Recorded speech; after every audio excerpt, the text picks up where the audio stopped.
trimming small green giants in the field. This is a green giant that has multiple leaders in it. So I'm going to make a decision on which leader to keep and which leader to take out. It doesn't have to be a hard trim. A light trim can suffice in this situation. So I stand back, I look at the tree, and I figure out which leader I want to keep and which leader I want to delete. Now I'm going to trim this tree also around the sides, but I'm going to trim it harder on the side where it faces the sun all day, because that gets lots of sunlight and the other side does not. So I want to try and attempt to make this tree as uniform as I can through trimming, and also give it the appearance that I want and the shape that I want. So I just trim little bits here and there slowly, going around the tree to get the shape that I want. Standing back, looking, seeing which branches need trimming, and knocking off little bits at a time. You don't have to cut much. I can cut more than this. The tree will recover. But that should just about do it.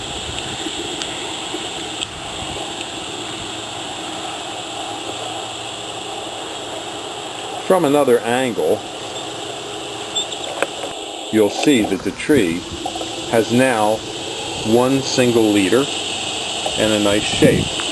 The last thing left to do here is to go around the base of the tree. That first weed there is a thorn, has thorns on it, so I'm not going to pull that, I'm going to cut it. But the others I'll just quickly pull out of the way. Keeping the weed control down is important, because if you keep the weeds out of the bottom of the tree, not only does it help promote growth of the foliage lower on the tree, it also prevents mice from finding a happy home. And if mice are more visible from the air, birds will kill them quicker. And so you'll have better mouse control on your trees if you keep them clean at the base. And yes, I probably should have a hat on for safety, but old dogs don't learn new tricks easily. And there you have it.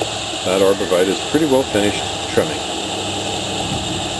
Now some arborvitaes get rubbed by deer. And the next arborvitae I show you will show some hard rubbing by deer and what I do in these cases.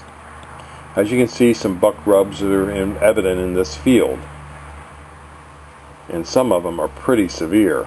This tree here will be a challenge for trimming.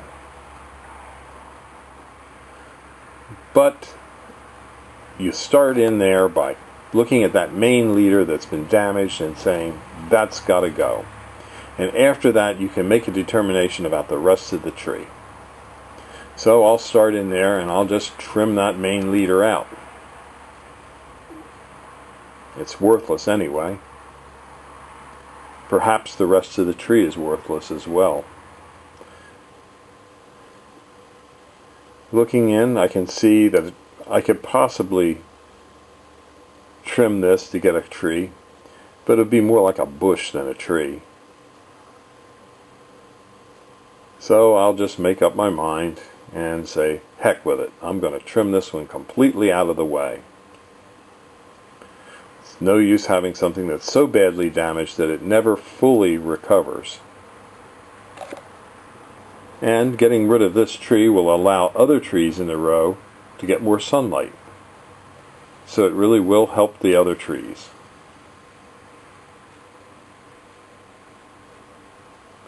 Not all buck rub trees have to be destroyed. Some can be salvaged.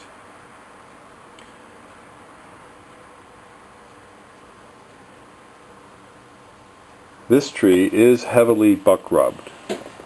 However, it can be salvaged, and here's how I do it. I'm going to trim out the bad part of the tree, and I'm going to allow one new leader to take over and become the new leader of the tree. The tree will still have some symmetrical nature to it and recover quickly.